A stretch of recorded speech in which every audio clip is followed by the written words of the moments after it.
Music Hall of Fame and Museum's vast collection provides the foundation for its educational mission. One feature of the collection is Country Music Hall of Fame member Cindy Walker's Royal Quiet Deluxe typewriter. Walker was a pioneering songwriter who wrote classics including You Don't Know Me, I Don't Care, and Sugar Moon. She used this customized typewriter to bring beauty to her creative environment. She believed that in order to create beautiful things, it helps to be surrounded by beautiful things. Upon her passing in 2006, Walker willed her future song royalties to the museum, and through this gift, she left a legacy as everlasting as the songs that made her famous.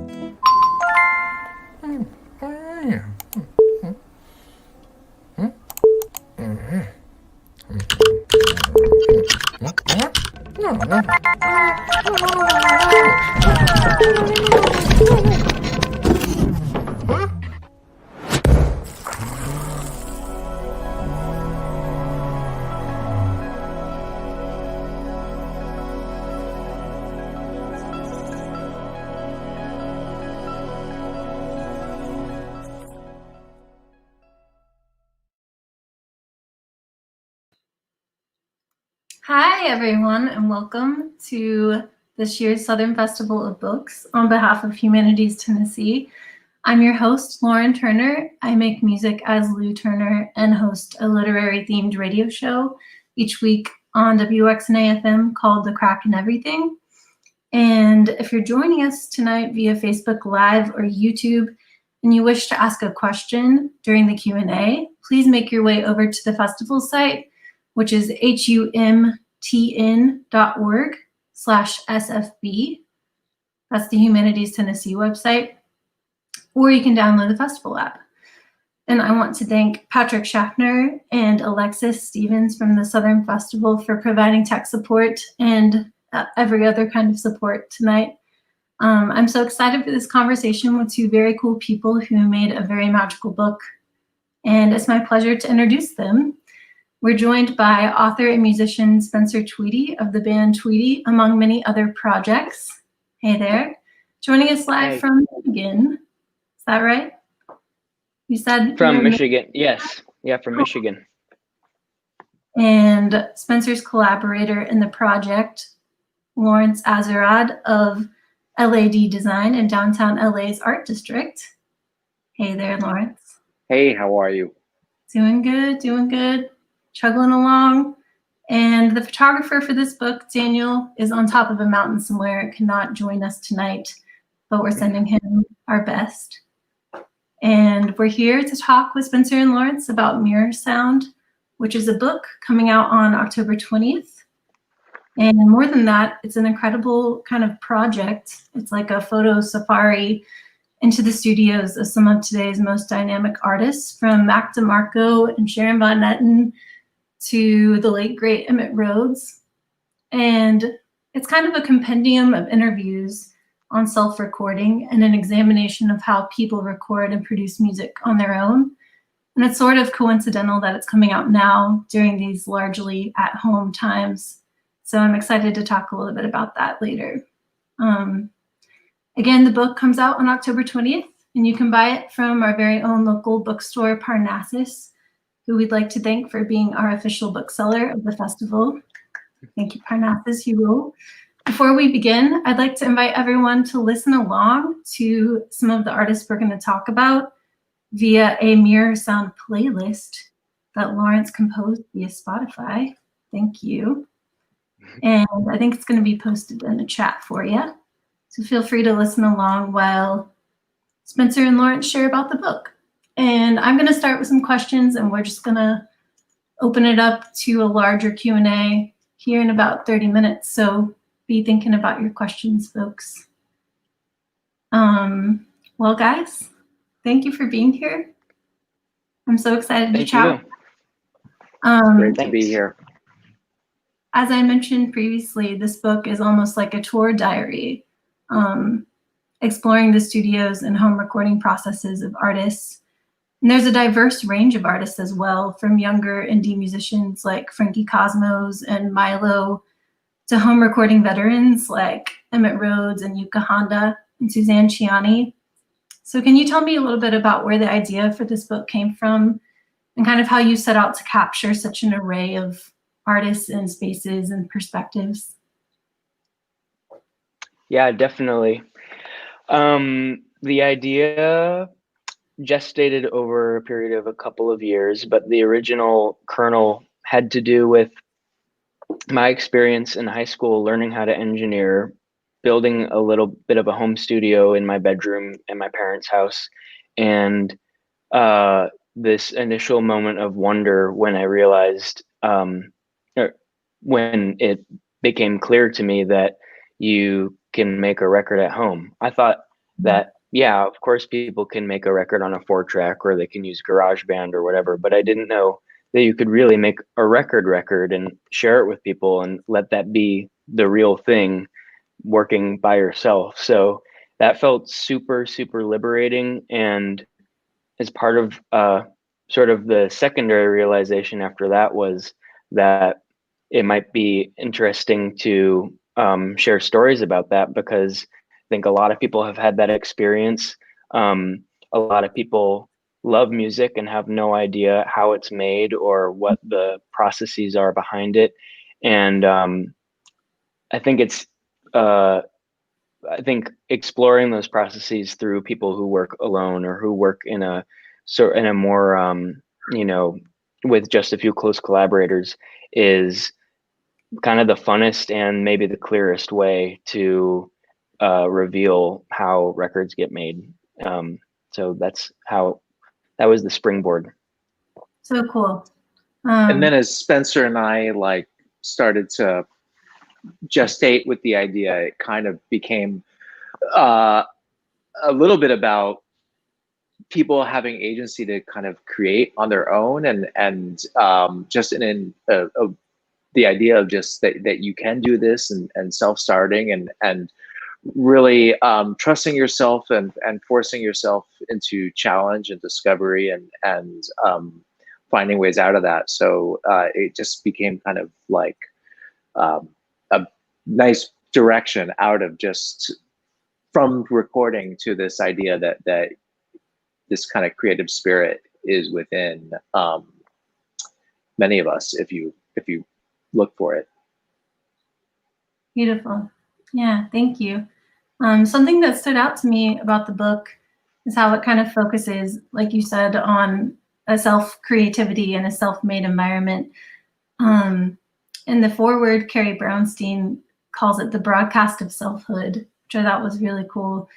And yet consistently throughout the book, there emerges this theme of community. And there's a whole section on collaboration. And you guys wrote it as a collaborative project. So I'm kind of curious how that theme arose. And maybe if you could talk a little bit about the collaborative process of making it. Yeah, absolutely.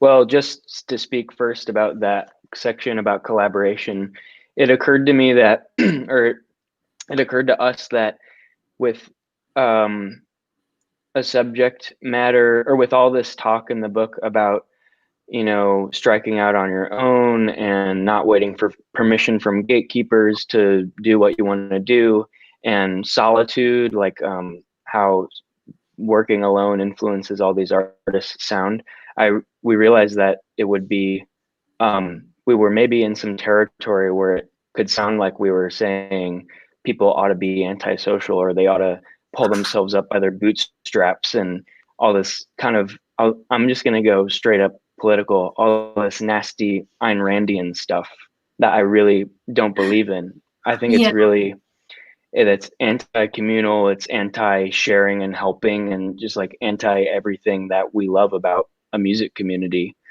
So, so we wanted to counteract that by saying, you know, even when people work alone and they're making records on a laptop in their bedroom and totally shutting themselves in, they're still communicating with a broader like universe of musicians and of people who make the instruments they're using and the software they're using. And then if they choose to share it, then that's a whole nother world of communicating and like reaching out to people. So yeah, we just really didn't want the messages of solitude and like bootstrappiness to get muddled with that. And I think Spencer, you had a really great analogy about the myth of the artist in the cabin in the woods, kind of like, and that's what it is. It's just, and we didn't want to kind of reinforce mythology like that. Yeah. Yeah, it's destructive because ultimately our goal is, one of the goals of the book is to make recording feel accessible, because when I was 15 and learning about these tools for the first time, that part of that realization was due, or the intensity of that realization was due to the idea that all that stuff requires like a mountain of technical expertise. So, you know, we really want to do away with some of that, you know, those barriers, those obstacles, and yeah, it all connects to that, making it more accessible. The book, though, the process, Lauren, is interesting because it's kind of similar to how the musicians in the book work, where Spencer, Daniel, and I kind of incubated these ideas and shared these thoughts like at this early gestation stage. Like, wouldn't it be interesting? And just kind of like to discover these ideas. And then in a lot of ways, we kind of went in our own separate corners. You know, Spencer knows much more about making music than I ever will. Daniel is such an incredible photographer that his whole, not just his lens, but his eye and his approach to how to capture people brought a personality and life to the book that was exceptionally unique. And then, you know, my perspective as a designer brought a different tone too. And so we kind of would reconvene, and you could kind of use, it's a little corny, but the analogy of a band where different players have strengths in different instruments, but what you know the bassist is doing elevates what the guitarist is doing, and the drummer, and it all kind of comes together. So it was solo but together at the same time, and I think that's really the same thing as what Spencer was just saying. That's beautiful. Just said in different words. I think that really comes across in the book. Yeah, it's really great, and doesn't feel like a testament to individualism or bootstrappiness. It's kind of, it's cool how you, and just the stories of everybody next to each other and kind of seeing common themes and threads is really cool. I think something you said, Spencer, touched on this, but I loved in the book, there's a quote by Greta from Frankie Cosmos, and she says that if it's a good song, it really just doesn't matter how it's recorded. Like, it's gonna come across that it's a good song if you're believing that about it. And I just loved that that was in there along with tech talk and kind of gear talk too. Really grounding. Yeah, we knew that it really would have to try to keep all of the techiness to a minimum, because ultimately, you know, I love the technical aspect of recording, but we kind of took the philosophical position that songwriting and emotional communication is more important than that. And you can, you know, find there are lots of resources for learning about those technical things, but we wanted to focus on like the kind of the feelings kernel of it more so than the metal. Totally. Yeah, I love that. I think we'd all love to hear you each share about some of your favorite moments making the book, and Spencer, your experience interviewing folks. But before we open it up to the PDF that we have of the book and kind of walking through it, I would love to hear about the legendary Emmett Rhodes, who you got to interview, and who just passed in July. For folks who don't know, Emmett Rhodes was kind of, I think they called him like the one-man Beatle, because he could make these records that sounded like the whole of the Beatles in a bedroom, and lots of records from the 60s and 70s, but was making them up until he died just a few months ago. And so, yeah, I'd love to hear you share about meeting him and his space. It was great. It was really, really shocking. Oh, sorry, I think I'm still here. It felt surreal to get to be in his space. The space that I visited of his was his second garage studio that he moved into in, I think, 1972, 71 or 72, across the street from his parents' house, where he made his first records in their garage. So he yeah, he didn't really go far. He moved into that space and renovated it totally up to his 1972 specifications, with like shag carpet on the walls, floors and the walls, and huge monitor that he installed himself, and like kind of like a tiki bar shack for the drum booth, which is kind of funny. But he was like an extremely charming person. He was clearly, I think, wounded by the industry, and that's why he's had like a strange relation, or he had a strange relationship with press and with releasing new music. But he was forthcoming with Daniel and me, and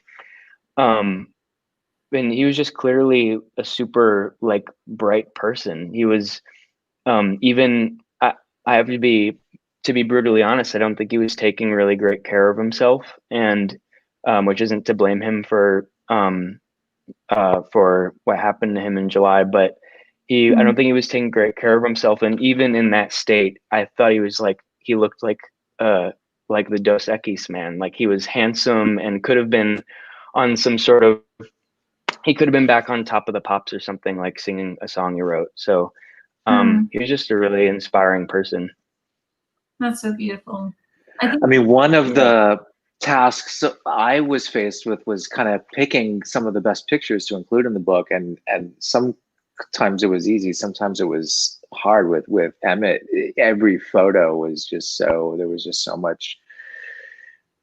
You could do a whole gallery show just on the photos of Emmett. There's just so much personality and soul in each kind of wrinkle in his face. It was the kind of a glint in his eyes. It was good stuff.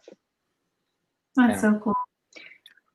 I think we have a photo in that we can share with folks here. Yeah. Patrick, would you mind sharing? Thank you. I think it's like page 4 or something.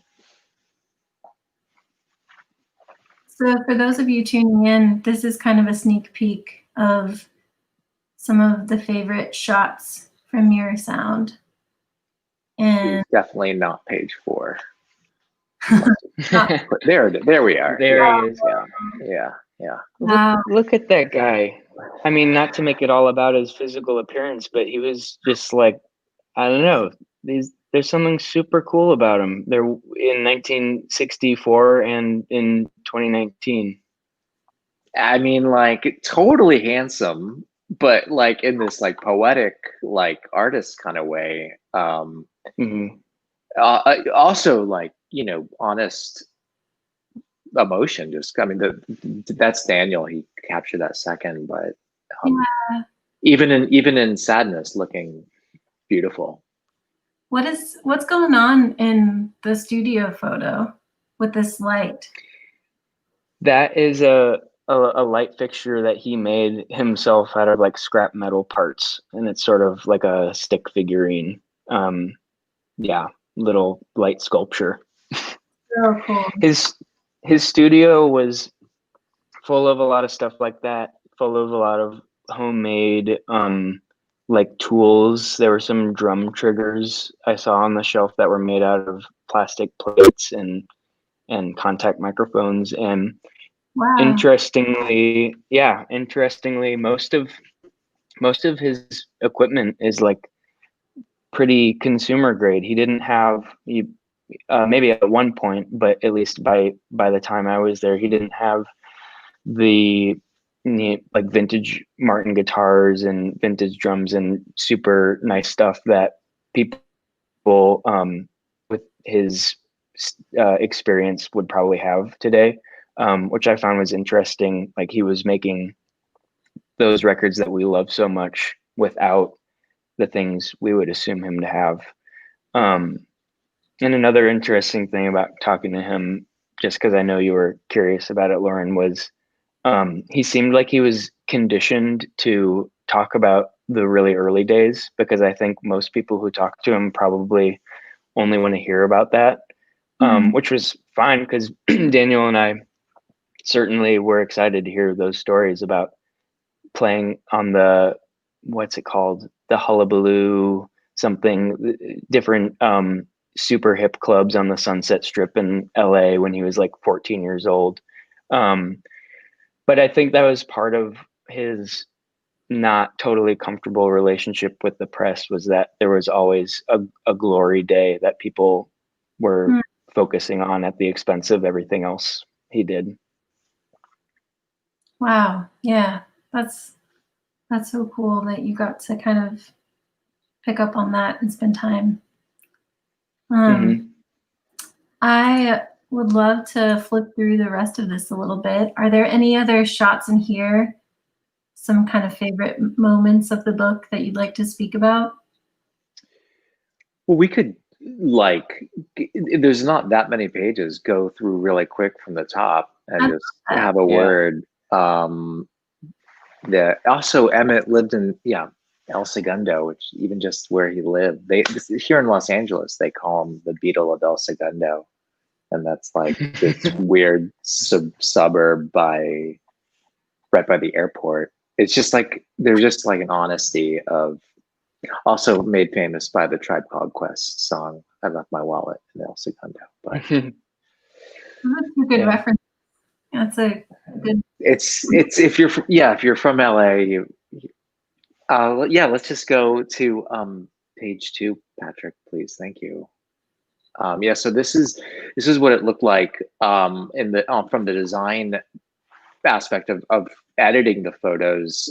Like I mentioned, the photos from Daniel are so strikingly good, and for so many reasons I don't want to take too much time, but there's many music photographers out there, and what Daniel was able to capture, and I hope it comes through in the book for people, is not just a sense of place, but a sense of soul. And there's a lot of, he was really exceptional in capturing kind of like stolen moments in these people's most private and personal creative spaces, and that comes through in the pictures. So as it's kind of hard to design when you only see these as files in the computer. So I had to print out every single photo from the entire session and then pin them on a board like this, and kind of like Spencer had grouped the book editorially into themes. So then you start to, and as the themes went through, as Spencer went through the themes, he kind of made this really beautiful weaving of conversations with the artists. So I was trying to group the photos by theme and by artist. And if you go to the next page, Patrick, then that's what you start to see on the whiteboards is the photos. The black ones are every photo, and then those yellow tabs are like sections and page numbers, and we start to cluster the photos around what Spencer's talking about in the text. Wow, that's awesome. Thanks for bringing us behind the scenes. That's really for sure. I used styrofoam. I'm sorry, there was no other way. I could have used the magnet board. We could go on to the next. Whose hand is this? It's a beautiful hand. It's Suzanne Ciani's hand. That's her. I think that might be my favorite photo in the book. It's so freaking good. But that is her using her Buchla, one of her Buchla synthesizers at her house in California. And apparently she keeps her studio lit in the most amazing photo perfect way for Daniel to capture that. That was another really memorable studio visit because she's a legend and she was very, very kind. But that particular Buchla synthesizer is a replacement for the one that she had since her the beginning of her career in the late 60s, early 70s, but which was stolen somewhere, like waiting for a cab, I think, in London. And she went without a Buchla for years. And that's like her her main instrument. It's completely unlike any other synthesizer, and it was super devastating for her to lose it. And then somebody was able to connect her with, was able to find her one that was almost the same specifications, and that's what she's using here. I never heard that story. Oh yeah. Yeah. It's like the size of like a keyboard, right? I can't imagine it's an easy thing to get stolen in a cab. But well, it was, yeah, no, you're right. It's like in a couple different pieces, and I think it was in a box. It ended up getting basically ransomed to her when she tracked it down. Some studio owner had bought it, and he wouldn't let her have it, which is disgusting. But thankfully, she got another. Yeah. Yeah. I will say on the photo, I was just pulling photos of her space this morning, and I noticed that she had like these really beautiful like stained glass windows kind of above in the ceiling, and I think that's what we're seeing. And we see some other photos of her space in this deck. Yeah, for those who don't know, Suzanne was one of the earliest pioneers of using using synthesizers in pop music and also in advertising. She basically moved to New York and cold called advertising agencies until they let her until they agreed to hire her to generate sound effects and stuff for ads, and then she also broke into making music and playing disco bass lines and stuff with her synthesizer, which was totally a novelty even at that point in the early 70s. So she totally forged a path for herself. And then she was among the first artists to have a studio in her home, because she took her huge paychecks from like doing Fortune 500 commercials and put a studio in her apartment in Manhattan. So she was so cool to talk to. Also, the soundtrack to Lily Tomlin's "The Incredible Shrinking Woman" from 1976. It's kind of a cool thing. Yeah. And there's a neat story in Spencer's conversation with her where Suzanne mentions Dolly Parton is in her studio and says, "Oh, I gotta get this." And then as I was laying that in, I was kind of putting the Lily Tomlin thing together, and Lily Tomlin and Dolly Parton were in 9 to 5 together, and I was just figuring like they were probably all like hanging out in the 70s. Yeah. One last tidbit. Oh, sorry. Go ahead, Lauren. Oh, I just said that's dreamy. You go right ahead. I was just gonna say one last tidbit in Suzanne Ciani hour is that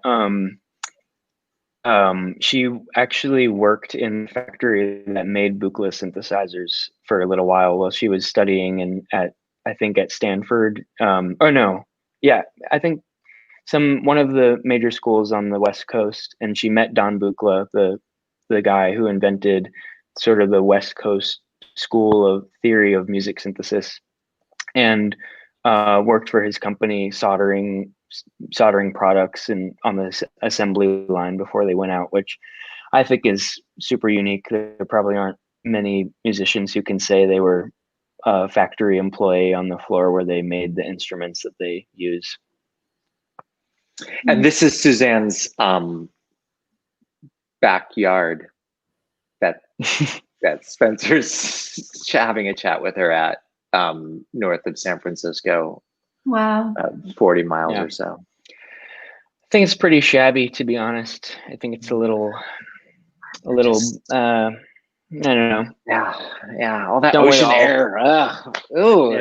Just. I guess this is kind of a bootstrappy person maybe, but for all the right reasons. He sounds like she got her. She truly.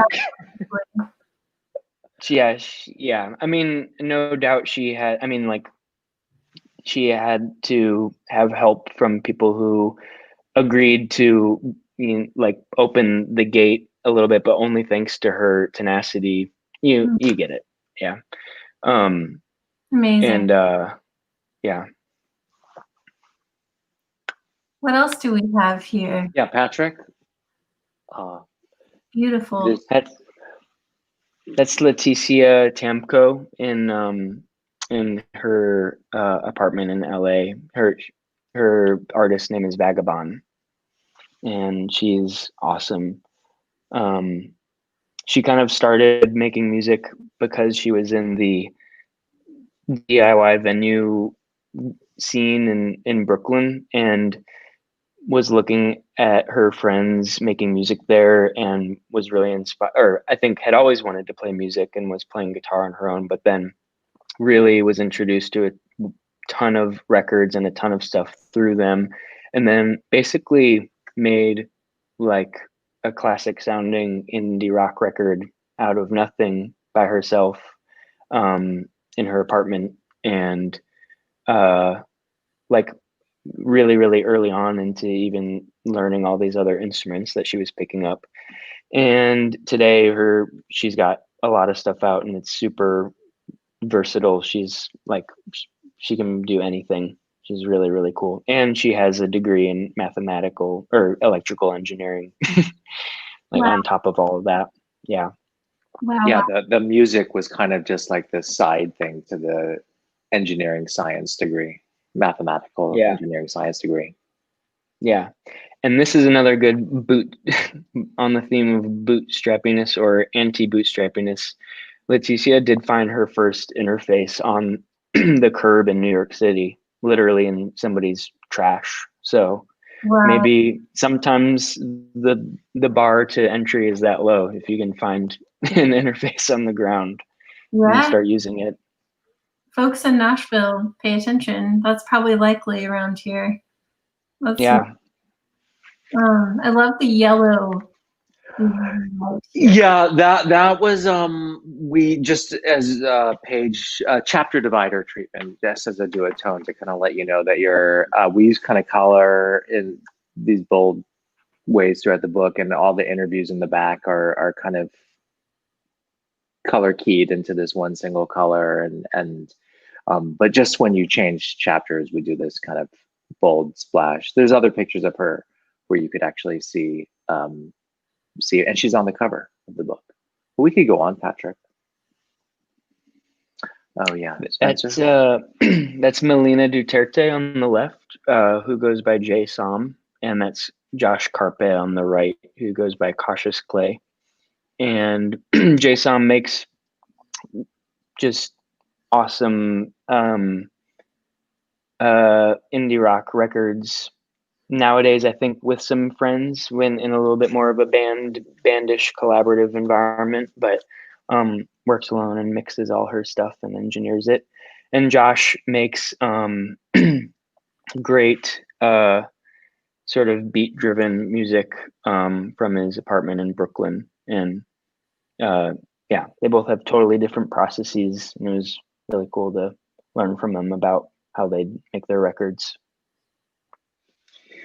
And kind of because I didn't go on the interviews with Spencer, you get to kind of know them through the interviews and the text, and then ultimately the photos, which comes through to the viewer of our book, hopefully. And it's kind of interesting to see which artists have like ephemera from their musical life and tour. And you could see, it's hard to see because the photo's so small, but with Melina, she has some of her posters and laminates, and other artists in the book have posters of shows that they were in. Sometimes in the posters, they're on the same bill with other people that are in our book. And it's just kind of nice to see that, like, pride and enthusiasm in your own craft, and to be like, hey, I made this, and have that in your studio, in your bedroom. And then other artists, choose not to have that at all.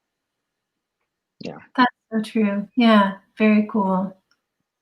Are there any shots of posters in someone's space that you can think of in the book? Oh yeah.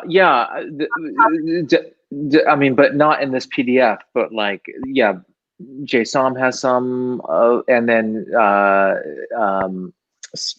Speedy Ortiz. Please.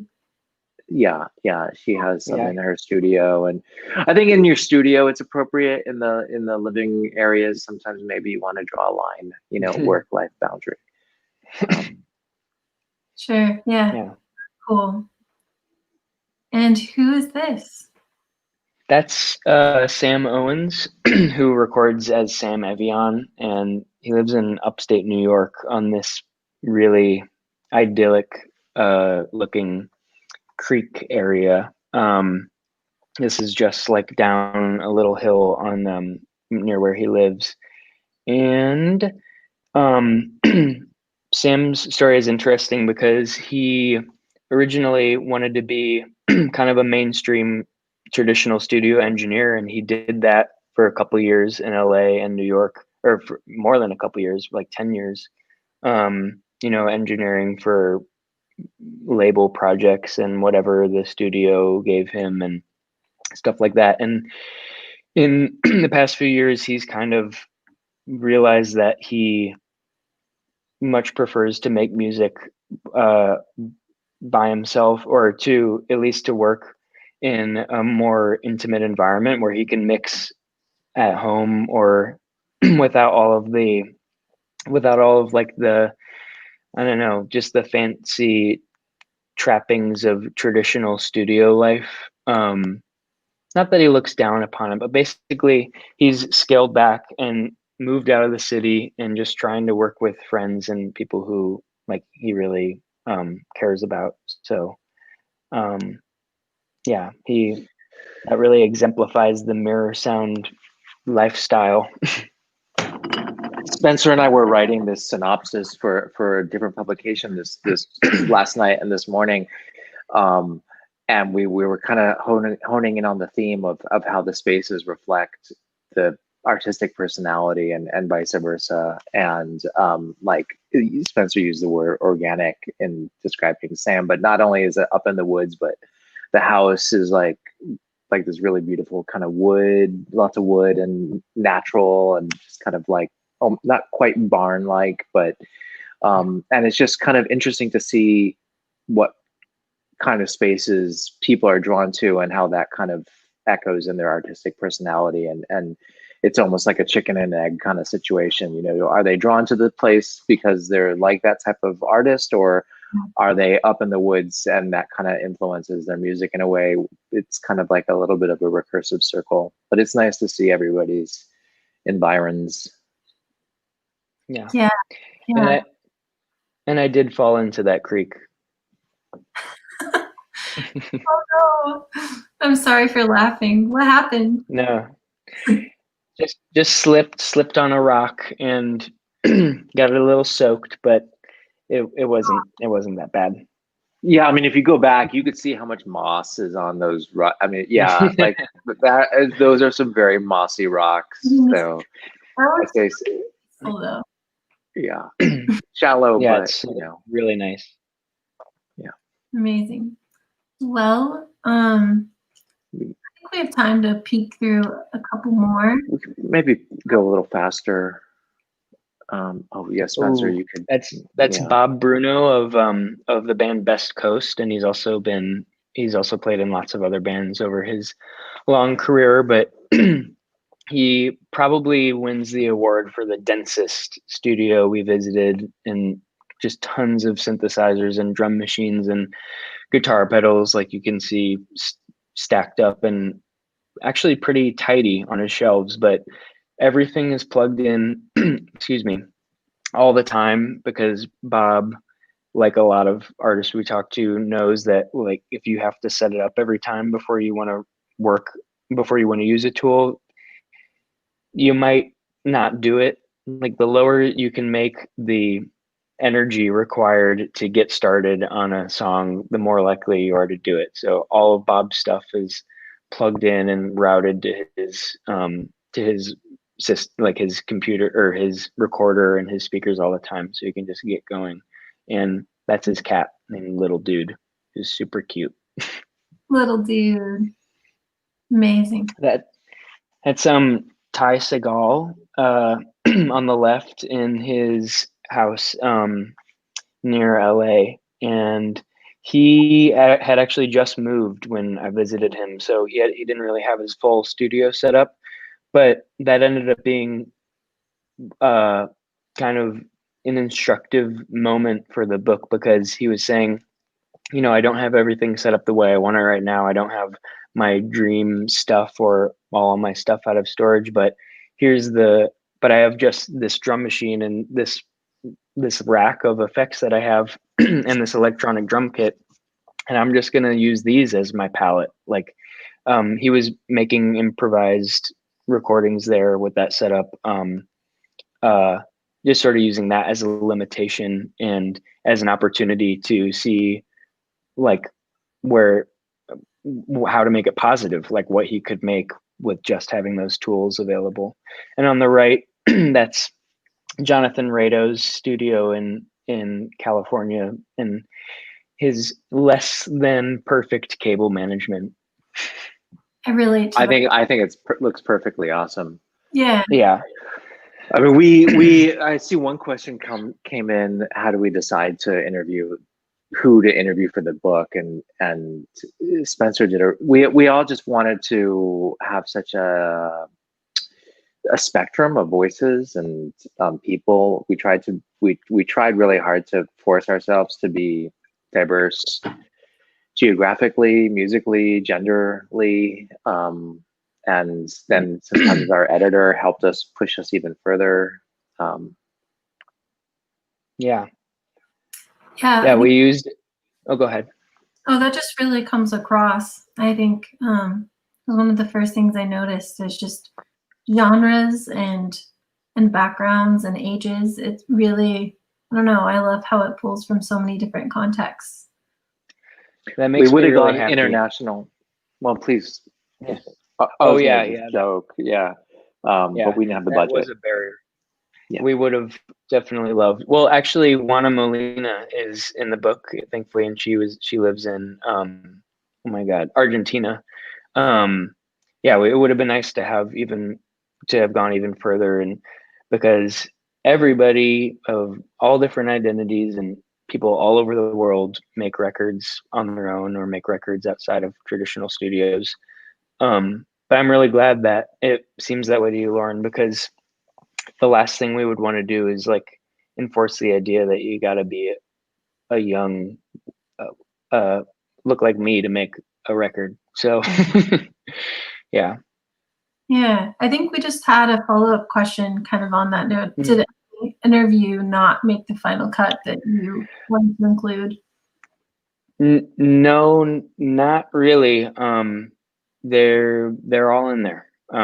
It kind of worked out that way because we were just being really careful about what we planned, but there were some people who said yes after a little bit too late for us to go do the interview, and hopefully we get to talk to them at some point in the future. But there's some really exciting people. Yeah, and also that whole process was a little bit like making a record. It took a lot more labor than Spencer, and a lot of no's, a lot of doesn't fit with my schedule, a lot of people that we wish we could have included, but just couldn't get to, chasing managers down, emails down. And so that part took like, I want to just say like 9 months or something like that. A big Google Doc and persistence, a lot of persistence. Yeah, cool. We had a question. In your opinion, what's the best program for home recording? Like what DAW, GarageBand, Pro Tools? So I guess Spencer, was directed towards you. Yeah. Sorry guys, my throat is all weird, but I'm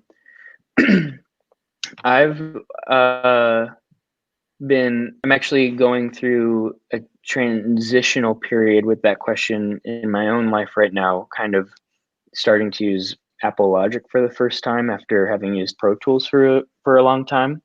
But I think the truth is the cliched, stereotypical truth that you've probably heard before, which is that everybody should use the one that feels most comfortable to them and the one that's affordable, because there's a wide range of prices, and you can do really amazing stuff with GarageBand, which is more or less free. And I know people who record with Audacity, like actually open source programs and stuff. Mm-hmm. But for me personally, I've just kind of defaulted to the Pro Tools thing and have gotten pretty comfortable with it. Lately, my brother inspired me to use Logic, and it seems really, really exciting because there's just kind of a lot more fluid interface stuff going on. Very cool. I think one of the examples in the book of GarageBand being used was Sharon Van Etten. And she's in this PDF. Yeah, we could keep scrolling, Patrick. Oh yeah, that's a great picture. But we don't need to chat on every. That's one. There's the Sharon Van Etten. There she is. Yeah. Yeah. Really, another example of Daniel just stealing the show. Even though it's a picture of Sharon, it just the way, and her studio at home seemed kind of simple, but just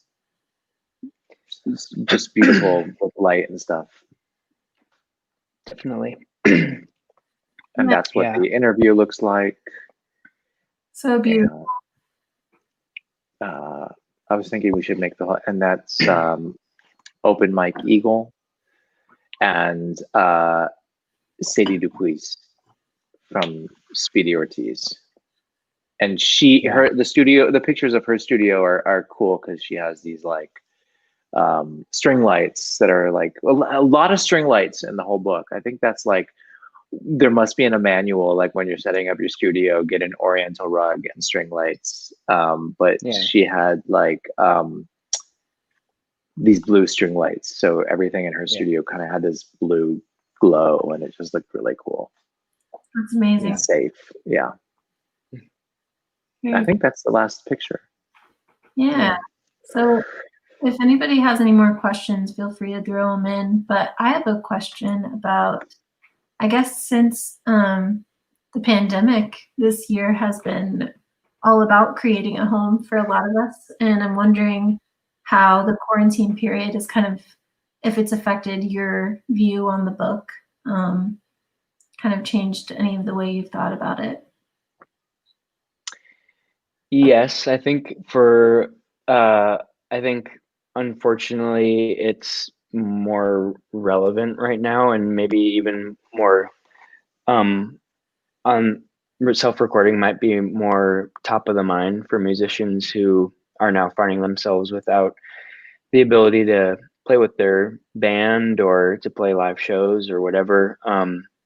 So yeah, obviously neither Lawrence or Daniel or I are happy that things are the way they are, but it does seem to have driven home the idea that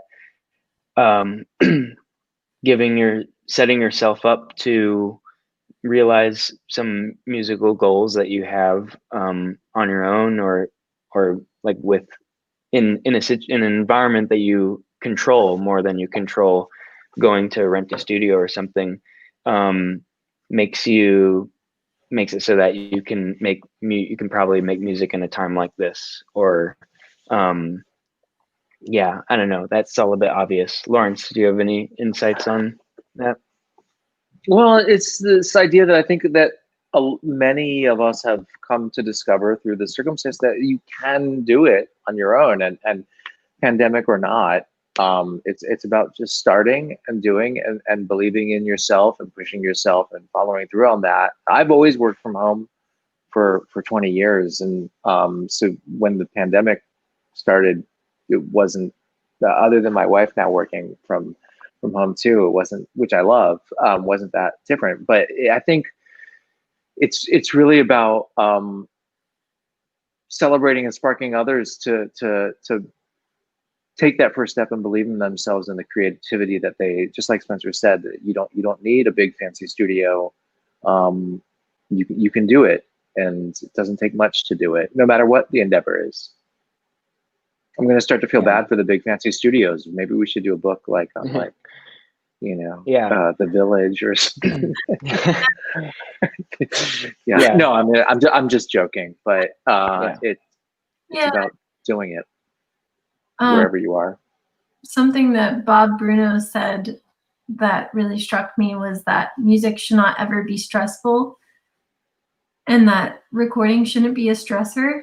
And I'm kind of curious if it ever came up in any other interviews that home recording actually might be more stressful, or that if the stress level of kind of like being alone with your head could outweigh the stress of letting someone else into the process, and if that was something that you had to kind of like juggle with the book. Definitely. The two that come to mind are Jonathan Rado talking about, Jonathan Rado from the band Foxygen has been engineering himself since he was like 13 or 14 years old, and truly learning how to do it the quote unquote old way with reel to reel tape machines and splicing and punching. So he's really invested a lot of energy in those technical skills. And he said he had some comment to me like how he has his friend over to be the assistant engineer often these days because he's just like kind of tired of pushing the button all the time and being responsible for all the manipulation that needs to happen. So I think sometimes people can,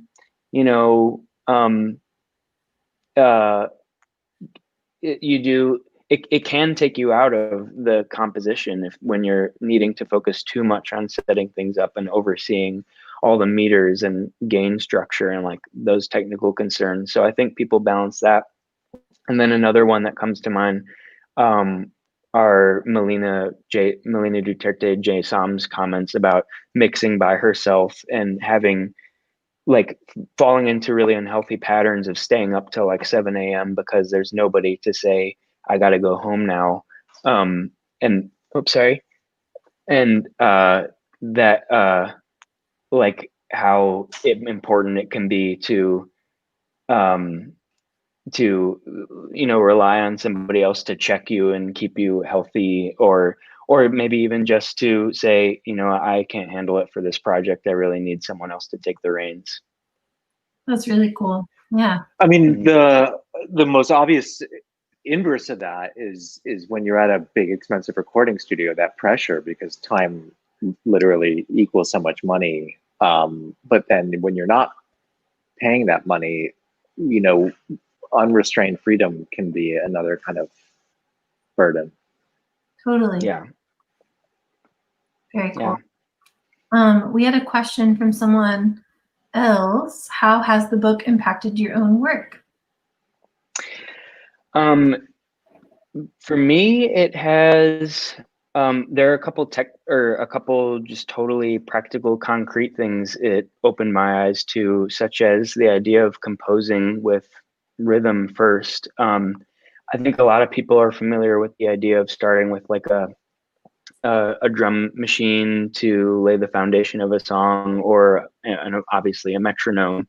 But like Ty Segall talked about playing improvised drum kit, just with not even necessarily with a metronome guiding it, but just sitting down at the drums and recording it and letting it go wherever it goes, and then building synthesizer and bass and bass and guitar on top of that. And I had never, even though my main instrument is drums, I had never really thought to work that way. So that was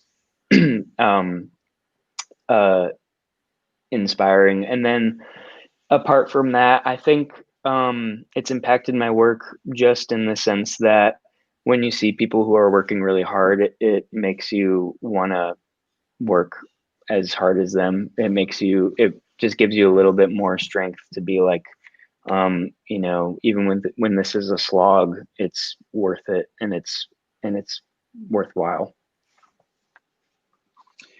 And to that, as I was reading all the texts coming in, I started to see a lot of themes repeat, and people say similar ideas in different ways, and that creatively, I think we're more alike than we might think. And that, the way we approach creativity in whatever form it is, a lot of the same fears and hopes and worries are all there. And certainly collaborating with Spencer and Daniel on this bore that out to be true, that whether you're a musician or a writer or a designer, there's a lot of similarities between us creatively, that I think the book reflects really nicely. Definitely. Yeah. Oh, thank you guys so much. I feel that maybe we should wrap it up. But if there are any final questions, somebody might be able to sneak in there.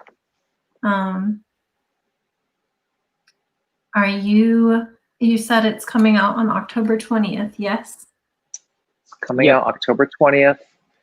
Buy Okay. it from your local retailer, your local bookstore, your independent bookshop, Parnassus in Nashville.